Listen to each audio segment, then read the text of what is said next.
उलट तपासणी न्यूज, सामाजिक, सांस्कृतिक आणि राजकीय घडामोडींचे यथार्थ दर्शन।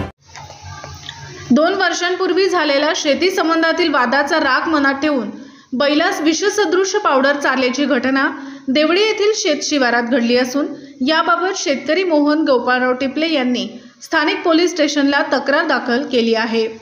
देवळी येथील शेतकरी मोहन गोपाळराव टिपले यांनी दिलेल्या माहितीनुसार सोनेगाव रोडवरील 7 एकर शेत ते मक्त्याने करत असून त्यावर आपल्या कुटुंबाचा उदरनिर्वाह ते करतात।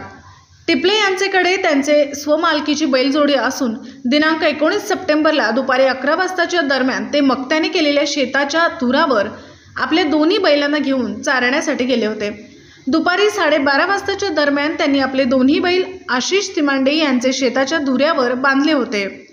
दोन्ही बैल धुरावरील चारा खात असताना मोहन टिपले यांना तहान लागल्याने ते पाणी पिण्यासाठी शेतात असलेल्या विहिरीवर गेले। मात्र पाणी पिऊन परत येत असताना राजू महादेव तडस राहणार देवळी हा त्यांच्या एका बैलाची वेसण पकडून बैलाच्या तोंडात काहीतरी चारताना दिसला।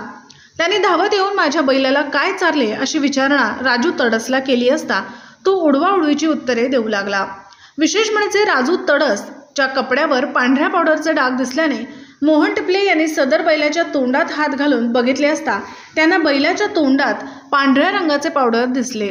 त्यांनी क्षणाचाही विलंब न लावता ते पावडर काढण्याचा प्रयत्न केला, मात्र सदर बैल हा चक्कर येऊन खाली बसला।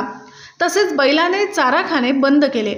मोहन टिपले यांनी लगेच पशुवैद्यकीय चमूला बोलावून बैलावर उपचार केले, मात्र बैलाच्या प्रकृतीत काही सुधारणा झाली नसल्याचे मोहन टिपले यांनी उलट तपासणी न्यूजशी बोलताना सांगितले।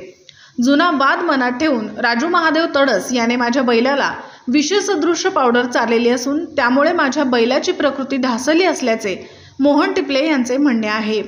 या संदर्भात मोहन टिपले यांनी देवळी पोलीस स्टेशनला तक्रार दाखल केली असून पशुवैद्यकीय अधिकाऱ्याच्या प्राथमिक अहवालावरून देवळी पोलीस स्टेशनला गुन्हा दाखल करण्यात आला असल्याचे मोहन टिपले यांनी सांगितले।